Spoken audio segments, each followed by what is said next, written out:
ನಮಸ್ಕಾರ. KFITI Kannada YouTube ಚಾನಲ್ಗೆ ಮತ್ತೆ ನಿಮ್ಮೆಲ್ಲರಿಗೂ ಸ್ವಾಗತ. ಈ ಡಿಜಿಟಲ್ ಬ್ಯಾಂಕಿಂಗ್ ಪ್ರಕ್ರಿಯೆಯಿಂದ ಆದಂತಹ ಸಮಸ್ಯೆಗಳೇನು ಮತ್ತು ಅದರಿಂದ ನಾವು ಅನುಭವಿಸುವಂತಹ ಪ್ರಾಬ್ಲಮ್ಸ್ಗಳೇನು ಅನ್ನೋದನ್ನು ನಾವು ತಿಳ್ಕೊಳ್ಳೋದಕ್ಕೆ ಮುಂದಾಗೋಣ. ಒಂದು ಏನು ಅಂತಂದರೆ, ಈ ಹಿಂದೆ ಸಾಧಾರಣವಾಗಿ ಟ್ರೆಡಿಷನಲ್ ಬ್ಯಾಂಕಿಂಗ್ ವಿಧಾನದಲ್ಲಿದ್ದಾಗ ನಮ್ಮ ಬಳಿ ಪ್ರತ್ಯೇಕವಾದಂಥ ಒಂದು ಪಾಸ್ಬುಕ್ ಅನ್ನೋದಿತ್ತು, ಪ್ರತ್ಯೇಕವಾಗಿ ಒಂದು ಚೆಕ್ ಬುಕ್ ಅನ್ನೋದಿತ್ತು. ನಮಗೆ ಯಾವಾಗ ಬೇಕಾದರೂ ಆವಾಗ ಬ್ಯಾಂಕಿನ ಶಾಖೆಗೆ ಭೇಟಿ ನೀಡಿ ಅಲ್ಲಿ ಚಲನನ್ನು ಬರೆಯೋದ್ರ ಮೂಲಕ ಹಣವನ್ನು ಪಾವತಿ ಮಾಡೋದಾಗಿರಲಿ ಅಥವಾ ಹಣವನ್ನು ತೆಗೆಯೋದು ವಿಧಾನವನ್ನು ನಾವು ಈ ಸುಲಭವಾಗಿ ಮಾಡ್ತಾ ಇದ್ದೀವಿ ಅಂತ ವಿಚಾರ. ಆದರೆ ಇತ್ತೀಚಿನ ದಿನಗಳಲ್ಲಿ ಏನಾಗ್ತಾ ಇದೆ ಅಂದರೆ, ಬ್ಯಾಂಕುಗಳು ಸಹ ವಿಲೀನವಾಗ್ತಾ ಇದ್ದಾವೆ. ಹಲವಾರು ಬ್ಯಾಂಕುಗಳು ವಿಲೀನವಾದದ್ರಿಂದ ಏನಾಗಿದೆ, ಕಸ್ಟಮರ್ಸ್ಗಳ ಸಂಖ್ಯೆ ಜಾಸ್ತಿ ಇದೆ, ಶಾಖೆಗಳ ಪ್ರಮಾಣ, ಬ್ಯಾಂಕಿನ ಶಾಖೆಗಳು ಕಮ್ಮಿ ಆಗಿರೋದ್ರಿಂದ ಎಲ್ಲ ಬ್ಯಾಂಕು ತುಂಬಿ ತುಳುಕ್ತಾ ಇದೆ ಅನ್ನೋದ್ರಲ್ಲಿ ಎರಡನೇ ಮಾತಿಲ್ಲ. ಇದರಿಂದ ಏನಾಗ್ತಿದೆ, ಜನರು ಬ್ಯಾಂಕಿಗೆ ಹೋಗಿ ಹೋಗಿ ಈ ಚಲನನ್ನು ತಗೊಂಡು ಬರೆದು ಕ್ಯೂನಲ್ಲಿ ನಿಂತು ಕಟ್ಟೋ ಒಂದು ತಲೆ ಬಿಸಿ ಯಾಕೆ ಅಂತ ಹೇಳಿ ನಾವು ಡಿಜಿಟಲ್ ಸರ್ವಿಸ್ಗಳನ್ನು ತಗೊಳ್ತಾ ಇದ್ದೇವೆ ಅನ್ನೋ ವಿಚಾರ. ಸೊ ಈ ಡಿಜಿಟಲ್ ಸೇವೆಗಳ ಮೂಲಕ ಬ್ಯಾಂಕ್ ಪ್ರತ್ಯೇಕವಾಗಿ ನಮಗೆ ಸರ್ವಿಸ್ ಚಾರ್ಜನ್ನು ಹಾಕ್ತಾ ಇದೆ ಅನ್ನೋದನ್ನು ನಾವು ಅಲ್ಲಗಳೆಯಲಾಗೋದಿಲ್ಲ. ನಿಮ್ಮ ಕುಟುಂಬದಲ್ಲಿ ಯಾರು ಬ್ಯಾಂಕಿಂಗ್ ಕ್ಷೇತ್ರದಲ್ಲಿ ಕೆಲಸ ಮಾಡ್ತಾ ಇದ್ದಾರೆ ಅಂದರೆ ಅವ್ರ ಹತ್ರ ಕೇಳಿ. ಒಂದು ಟ್ರಾನ್ಸಾಕ್ಷನ್ ಅಂತಂದರೆ ATM ಕಾರ್ಡಿಗೆ ಎಷ್ಟು ದುಡ್ಡನ್ನು ಹಾಕ್ತಾರೆ, ಪಾಸ್ಬುಕ್ಕಿಗೆ ಎಷ್ಟು ದುಡ್ಡನ್ನು ಹಾಕ್ತಾರೆ, ಚೆಕ್ ಬುಕ್ಕಿಗೆ ಎಷ್ಟು ದುಡ್ಡನ್ನು ಹಾಕ್ತಾರೆ ಅನ್ನೋದರ ಬಗ್ಗೆ ಎಲ್ಲ ಮಾಹಿತಿ ಅವರು ಹೇಳ್ತಾ ಹೋಗ್ತಾರೆ ಅನ್ನುವಂಥ ವಿಚಾರ.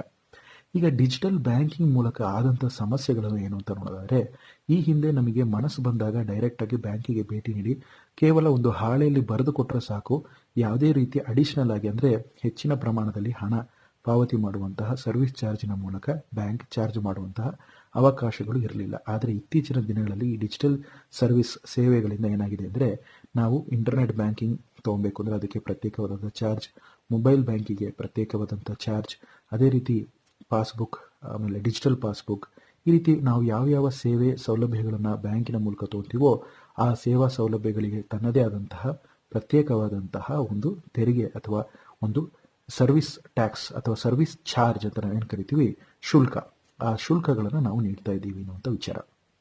ಈಗ ಡಿಜಿಟಲ್ ಆಗಿ ಆದಂಥ ಈ ಒಂದು ಸೌಕರ್ಯಗಳು ತುಂಬ ನಮಗೆ ಅನುಕೂಲಕ ಆಗಿದೆ ಅಂತ ಒಂದು ಕಡೆ ನೋಡೋದಾದರೆ, ಇನ್ನೊಂದು ಕಡೆ ಇದು ಅನಾನುಕೂಲನೇ ಆಗಿದೆ. ಯಾಕೆಂದರೆ ಪ್ರತಿ 3 ತಿಂಗಳಿಗೆ ಅಥವಾ 4 ತಿಂಗಳಿಗೆ ಒಮ್ಮೆ ನಾವು ನಮ್ಮ ಪಾಸ್ವರ್ಡನ್ನು ಚೇಂಜ್ ಮಾಡಬೇಕಾಗತ್ತೆ.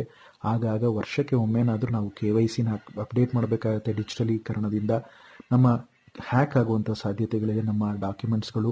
ಯಾಕಂದರೆ ನಾವು ಅದನ್ನು ಭದ್ರವಾಗಿಟ್ಟಿದ್ರೂ ಸಹ ಬ್ಯಾಂಕಿನಲ್ಲಿರುವಂತಹ ಡಿಜಿಟಲ್ ವ್ಯವಸ್ಥೆಯ ಮೂಲಕ ಕೆಲವು ಬ್ಯಾಂಕುಗಳ ಒಂದು ಇದರಲ್ಲಿ ಈ ಹ್ಯಾಕರ್ಸ್ ಮೂಲಕ ಹ್ಯಾಕ್ ಆಗುವಂಥ ಸಾಧ್ಯತೆಗಳು ಸಹ ಇರುತ್ತೆ. ಪಾಸ್ವರ್ಡ್ ಮರೆತು ಹೋದ್ಬಿಟ್ರೆ ಅಕೌಂಟ್ ಬ್ಲಾಕ್ ಆಗುವಂಥ ಸಾಧ್ಯತೆ ಇದೆ.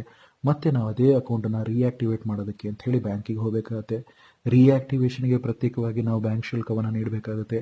ಈ ಥರ ಹಲವಾರು ರೀತಿಯಾದಂತಹ ಸಮಸ್ಯೆಗಳು ಈ ಡಿಜಿಟಲೀಕರಣದಿಂದ ಆಗಿದೆ.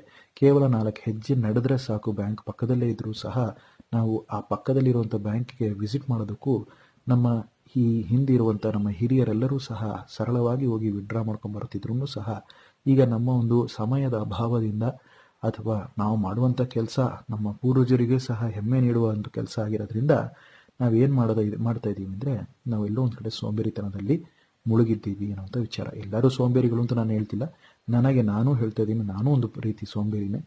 ಅದೇ ರೀತಿ ಇಲ್ಲಿ ನೋಡುವಂತಹ ಕೆಲವು ವ್ಯಕ್ತಿಗಳಲ್ಲೂ ಸಹ ಈ ರೀತಿಯಾದಂತಹ ಸೋಂಬೇರಿತನ ಕಾಡಬಹುದು. ಯಾಕಪ್ಪ ನಾವು ಹೋಗ್ಬೇಕು ಬ್ಯಾಂಕಿಗೆ, ಯಾಕೆ ಕ್ಯೂವಲ್ಲಿ ನಿಲ್ಲಬೇಕು, ಯಾಕೆ ಅವ್ರ ಹತ್ರ ನಾವು ಗಲಾಟೆ ಮಾಡ್ಕೊಬೇಕು, ಜಗಳ ಮಾಡ್ಕೊಬೇಕು, ಅವ್ರು ನಮ್ಮ ಜೊತೆಗೆ ನಡೆದುಕೊಳ್ಳುವಂಥ ನೀತಿಗಳು ಹೇಗೆ, ಅವ್ರು ಬೈಬೋದು ಅಥವಾ ನಮ್ಮನ್ನು ಕಾಯಿಸ್ಬೋದು, ಈ ಸಮಸ್ಯೆಗಳು ನಮಗೆ ಯಾಕೆ ಅನ್ನುವಂಥ ನಿಟ್ಟಿನಲ್ಲಿರೋರು ಸಹ ಇದ್ದಾರೆ. ಅದರಲ್ಲಿ ನಾನು ಕೆಲವು ಬಾರಿ ನನಗೂ ಸಹ ಕೆಲವು ಬ್ಯಾಂಕುಗಳಲ್ಲಿ ಈ ಅನುಭವಗಳನ್ನು ನಾನು ಸಹ ಎದುರಿಸಿದ್ದೀನಿ, ಅದರಲ್ಲಿ ಎರಡನೇ ಮಾತಿಲ್ಲ. ಆದರೆ ಡಿಜಿಟಲೀಕರಣದಿಂದ ಆಗುವಂಥ ವಿಷಯಗಳು, ಆದರೆ ಪ್ಲಸ್ ಮತ್ತು ಮೈನಸ್ ಬಗ್ಗೆ ನಾವು ಮಾತನಾಡ್ತಿರ್ಬೇಕಾದ್ರೆ ಈ ಒಂದು ವಿಷಯ ಬಹಳ ಮುಖ್ಯವಾದದ್ದು.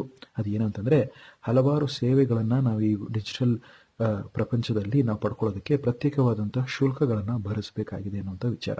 ಹೆಚ್ಚಿನ ಪ್ರಮಾಣದಲ್ಲಿ ತಂತ್ರಜ್ಞಾನ ಬಳಸ್ತಾ ಹೋದಂಗೂ ನಮ್ಮ ದೇಹದಲ್ಲಿರುವಂಥ ಕೊಬ್ಬಿನ ಪ್ರಮಾಣ ಹೆಚ್ಚಾಗ್ತಾ ಹೋಗ್ತಾ ಇದೆ ಅನ್ನೋದ್ರಲ್ಲಿ ಎರಡನೇ ಮಾತಿಲ್ಲ.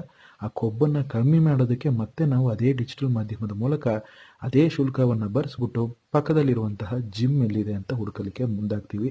ಪುಕ್ಷಾಟೆ ಪಾರ್ಕ್ ಇದ್ರೂ ಸಹ ವಾಕಿಂಗ್ ಮಾಡೋದಕ್ಕೆ ಹಿಂದೇಟು ಮಾಡ್ತೀವಿ ಅನ್ನೋದ್ರಲ್ಲಿ ಎರಡನೇ ಮಾತಿಲ್ಲ. ಇದು ನಾನು ಎಲ್ಲರನ್ನೂ ದೂಷಿಸ್ತಾ ಇಲ್ಲ, ನನಗೆ ನಾನೇ ಹೇಳ್ಕೊಳ್ಳುವಂಥ ಒಂದು ವಿಷಯ ಇದಾಗಿದೆ. ಯಾಕೆಂದರೆ ಸಾಧಾರಣವಾಗಿ ಜನವರಿ ತಿಂಗಳು ಮುಗೀತು, ಫೆಬ್ರವರಿ ಬರ್ತಿದೆ, ಎಲ್ಲರೂ ಒಂದು ಪ್ಲ್ಯಾನನ್ನು ಹಾಕೊಂಡಿರ್ತೀವಿ, ಫಿಟ್ನೆಸ್ ಪ್ಲ್ಯಾನ್ ಅಂತ ಹೇಳಿ. ಆದರೆ ಅದು ಎಲ್ಲೋ ಒಂದು ಕಡೆ ಒಂದು ಮಧ್ಯದಲ್ಲಿ ಆ ಒಂದು ಫಿಟ್ನೆಸ್ ಪ್ಲ್ಯಾನಿಂದ ಹೊರಗೆ ಬಂದುಬಿಡ್ತೀವಿ ಅನ್ನೋದ್ರಲ್ಲಿ ಎರಡನೇ ಮಾತಿಲ್ಲ. ಈ ರೀತಿ ಹಲವಾರು ಸೇವಾ ಸೌಲಭ್ಯಗಳು ಡಿಜಿಟಲೀಕರಣ ಆಗೋದ್ರಿಂದ ಫಿಸಿಕಲ್ ನೀಡ್ಸ್ಗಳು, ಫಿಸಿಕಲ್ ಆ್ಯಕ್ಟಿವಿಟೀಸ್ಗಳು ಅಥವಾ ಫಿಸಿಕಲ್ ಆಗಿ ನಾವು ಮಾಡುವಂಥ ಚಟುವಟಿಕೆಗಳು ಎಲ್ಲದೂ ಸಹ ಕಮ್ಮಿ ಆಗ್ತಾ ಇದೆ ಅನ್ನೋದ್ರಲ್ಲಿ ಎರಡನೇ ಮಾತಿಲ್ಲ. ಸ್ಕೂಲ್ ಫೀಸಿಂದ ಹಿಡಿದು ಸ್ಕೂಲಿಗೆ ಮಕ್ಕಳನ್ನ ಕಳಿಸೋದಕ್ಕೆ ಸಹ ಸೈಕಲ್ ಕೊಡೋದಕ್ಕೂ ಸಹ ನಾವು ಹಿಂದೇಟಾಗ್ತಾ ಇದ್ದೀವಿ. ನಾವು ರಸ್ತೆಯಲ್ಲಿ ನೋಡ್ತಾ ಇದ್ದರೆ ಇತ್ತೀಚಿನ ದಿನಗಳಲ್ಲಿ ವಾಹನಗಳೇ ಜಾಸ್ತಿ ಆಗಿದೆ ಹೊರತು ಸೈಕಲಲ್ಲಿ ಮಕ್ಕಳು ಶಾಲೆಗೆ ಹೋಗೋದು ತುಂಬ ವಿರಳವಾಗಿದೆ ಅನ್ನೋದರಲ್ಲಿ ಎರಡನೇ ಮಾತಿಲ್ಲ. ಸ್ಕೂಲ್ ಬಸ್, ಸ್ಕೂಲ್ ವ್ಯಾನ್ಸ್ಗಳಿಗೆ ಹೆಚ್ಚಿನ ಪ್ರಮಾಣದಲ್ಲಿ ಹಣವನ್ನು ನಾವು ಚೆಲ್ತಾ ಇದ್ದೀವಿ. ಅದರ ಮೂಲಕ ಮಕ್ಕಳು ಸುರಕ್ಷಿತವಾಗಿರ್ತಾರೆ ಅಂತ ಹೇಳಿ ಇರೋ ಮಕ್ಕಳನ್ನು ಸಹ ಓವರ್ ವೇಟ್ ಆಗಿ, ಒಬೀಸ್ ಆಗಿ ಅಥವಾ ದಡುತಿ ಶರೀರದಲ್ಲಿರುವಂತಹ ಒಂದು ಮಕ್ಕಳಾಗಿ ಬೆಳೆಸೋದಕ್ಕೆ ಮುಂದಾಗ್ತಾ ಇದ್ದೀವಿ. ಚಬ್ಬಿನೆಸ್ ಬಹಳ ಒಳ್ಳೆಯದು ಅನ್ನೋದ ರೀತಿಯಲ್ಲಿ ಸಹ ಆರೋಗ್ಯಕ್ಕೆ ಅದು ಪೂರಕವಾಗಿರುತ್ತೆ ಅನ್ನುವಂಥ ರೀತಿಯಲ್ಲಿ ತುಂಬ ಮುದ್ದನ್ನು ಮಾಡ್ತಾ ಹೆಚ್ಚಿನ ತೂಕವನ್ನು ನಾವು ಕೊಡ್ತಾ ಇದ್ದೀವಿ ಆ ಮಕ್ಕಳಿಗೆ ಇಂಡೈರೆಕ್ಟಾಗಿ ಅಂತ ಹೇಳಲಿಕ್ಕೆ ಇಷ್ಟಪಡ್ತೀನಿ.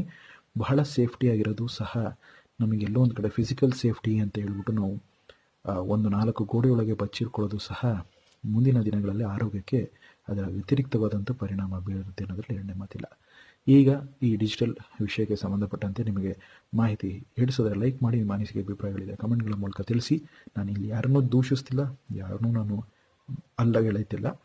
ಈ ಇರುವಂತಹ ವಾಸ್ತವದ ಒಂದು ವಿಷಯಗಳನ್ನು ನಿಮ್ಮೊಂದಿಗೆ ಹಂಚ್ತಾ ಇದ್ದೀನಿ ಅಂತ ಹೇಳ್ತಾ, ಮುಂದಿನ ಸಂಚಿಕೆಯಲ್ಲಿ ಇನ್ನೊಂದು ಸ್ವಾರಸ್ಯಕರವಾದಂಥ ವಿಚಾರದೊಂದಿಗೆ ಮತ್ತೆ ಭೇಟಿ ಮಾಡ್ತೀನಿ. KFVD ಕನ್ನಡ ಯೂಟ್ಯೂಬ್ ಚಾನಲ್ ನೋಡ್ತಿರುವಂಥ ತಮ್ಮೆಲ್ಲರಿಗೂ ಸಹ ಧನ್ಯವಾದಗಳನ್ನು ಹೇಳ್ತಾ, ಆರ್ಥಿಕವಾಗಿ ನಿಮಗೆ ಯಾವುದೇ ರೀತಿಯ ಮಾಹಿತಿ ಬೇಕು ಅಂತಂದರೆ ನಮ್ಮ ಯೂಟ್ಯೂಬ್ ಚಾನಲ್ ನೀವು ನೋಡ್ಬೋದು.